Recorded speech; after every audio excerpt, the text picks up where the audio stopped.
Web does not run in Node.js. It does support running an embedded Java virtual machine. And JVM, since version 1.6, support an embedded JavaScript scripting engine.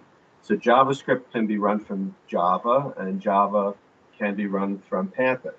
There are also many other third-party scripting engines for various languages that can be run from Java. So these can be used in any kind of Java application, not just Panther Web. And there isn't anything new about that because for all the versions that Panther has supported Java, you can use this Java technology to run third-party or the built-in JavaScript scripting engine. So if you need to know how to do that, you can look that up. You can look up JSR 223, or you can look up scripting engine and on Google, and you can find information about how to write Java code, your own Java code that will run other scripts. Now there's a new template tag in Panther 5.53 which gives you the ability to embed a server-side script directly within a Panther Web template. This is done using this new template tag, which you see here. It says mark this new, JSR 223, it's : engine name. JSR 223 is just the name of a Java specification that introduced this capability in Java for third-party scripting into J2SE. We use this engine name would be replaced by the name of whatever the engine name is. It's JavaScript in the demo that we're going to do. It could be a different engine name if you have a third-party scripting engine available. Usually they're just jar files that you put in your class path, and there are a lot of them for different languages. Now you don't need to know anything about Java to use this template tag. The Java code that makes this work is all under the hood in Panther Web, and you only need to know the scripting language that you want to use, and sometimes some special details about the particular implementation of the scripting engine that you're using. Use cases. All of our template tags in Panther Web template do make for dynamic rather than static web page output. But what makes this tag different is that it enables some powerful processing to occur while the J server is writing out the output document. So whereas most application processing should be performed in the traditional way with entry, exit, validation functions, this is designed for processing that should come later, right at the very last stage. Many use cases would fall within the category of what are called server-side mashups.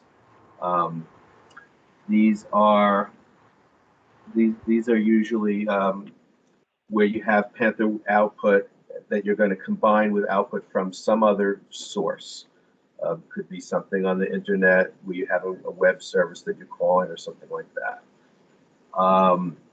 The other use case that I think might make sense is for output, listed here as output data transformations. What I mean here is sometimes you want to take some data from Panther and just transform it in some way.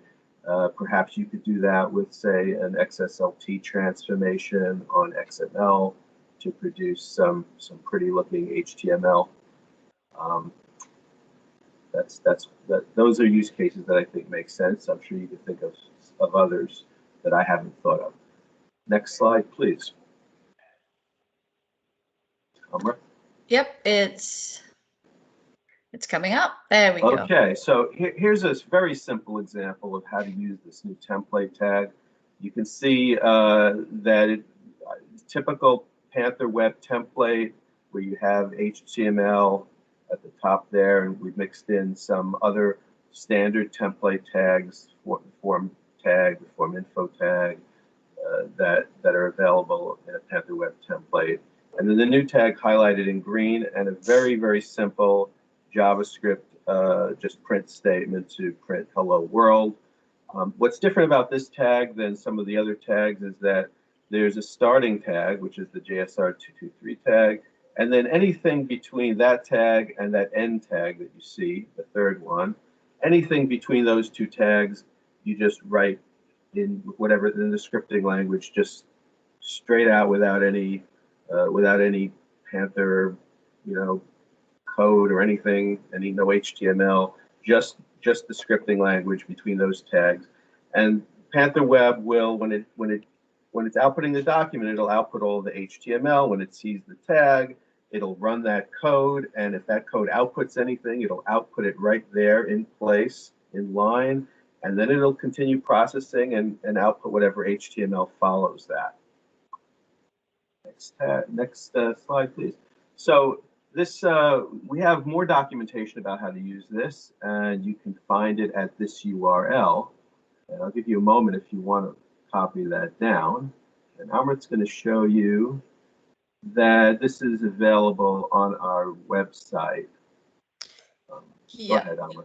Yeah, we sort of have a new interface. It's been in place for the last year or so. docs.prolifics.com. So anything Panther you could get to from this site, docs.prolifics.com, HTTPS, of course. You can get trial license, newsletters are here, to contact Spider, our website. Panther Docs. So this will be the link that you will most probably access most of the time from your Panther Docs. Since this particular feature is it's a patch with 5.53, you want to go to the releases button right here. 5.53, you've got new features or bugs. So we'll go to new features. And under the web broker, support for server-side scripts such as JavaScript, right? So that's actually Glenn actually put this great document together. So go ahead, Glenn. Yeah, so one of the things I'll point out about the document right there, you can see that we've also, as part of this new thing, we've added a bunch of APIs that were already in the product that were available. You could have accessed them from JPL, but we've added Java APIs for these. It's in the, and I cannot read on my screen which the name of the class. I think it's a web functions interface. Yeah, web functions, WB functions interface. So that's a new interface that you can use these standard APIs from Java, and because you can use them from Java, anything you can use from Java, you can use from JavaScript as well. Any of the Panther APIs and any standard Java API can be executed from JavaScript as well within the new template tag. So with that, I will turn it over to Malika, who will show you the demo that she put together. Yeah, thank you, Glenn, and hello everybody.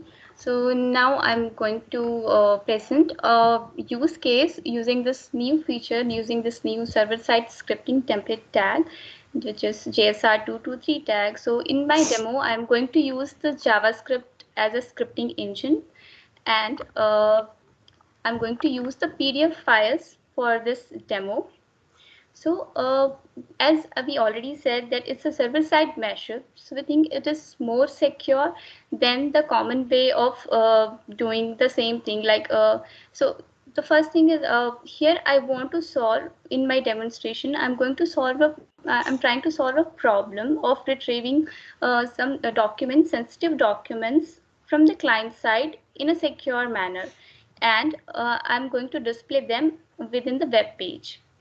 All right, so for this I'm using PDF, as I said, and we know that PDFs are not well suited to store in databases, so we are using a document management system. As Amrit said, we are using OpenKM for this. So there are a lot of document management systems are available out there, but why we are using OpenKM is because it comes with a Java API to manage the documents, and it can be easily integrated with this scripting tag. Yeah, and also this system provides a unique ID for each document that is stored in the system. So what I'm doing here is I'm storing that unique ID in my database, and from Panther screen I from Panther screen in the JPL, I query the database to get that unique ID. And using that unique ID, I write some code within this scripting tag to request OpenKM to provide me with that document. So this is what I'm trying to do here. And yes, this is just one possible example. There are a lot of things that can be done using this. And yeah, I'll show the application now. So I think I need to share my screen. Yes, go ahead. Yeah. Let me share my screen.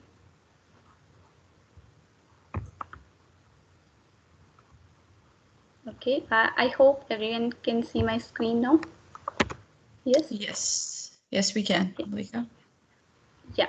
So yeah, this is a Panther web application, and this is my account payable screen. So on the left, I'm using a list box to list these accounts, and here an option menu to pick the months.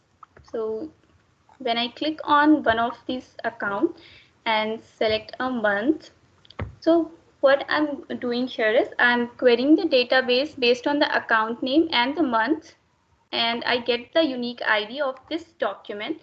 Then I request OpenKM with that unique ID to provide me with this image as a document.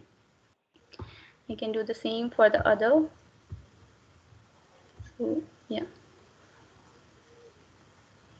Okay, so now it is retrieving the document from the OpenKM system. So now let me show you the code, what exactly is happening behind this.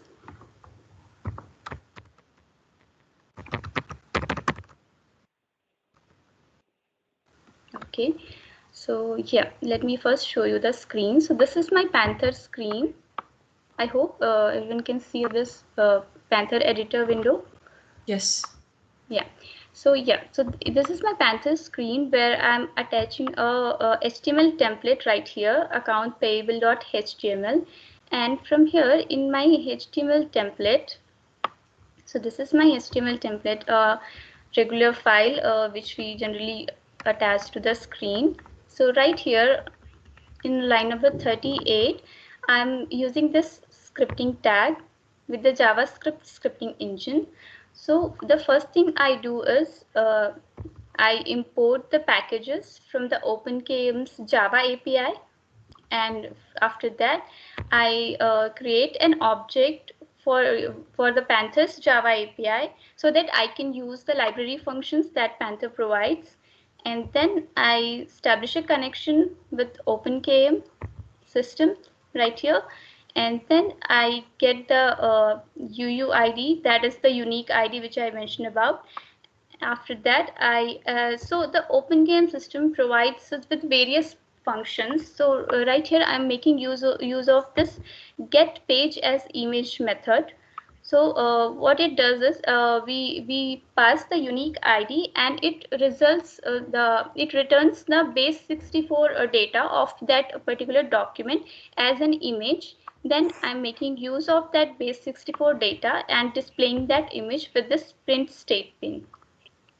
So yeah, and after that I'm ending this script right here with the end tag. So whatever is happening right here within these scripting tags will not be visible on the page view source.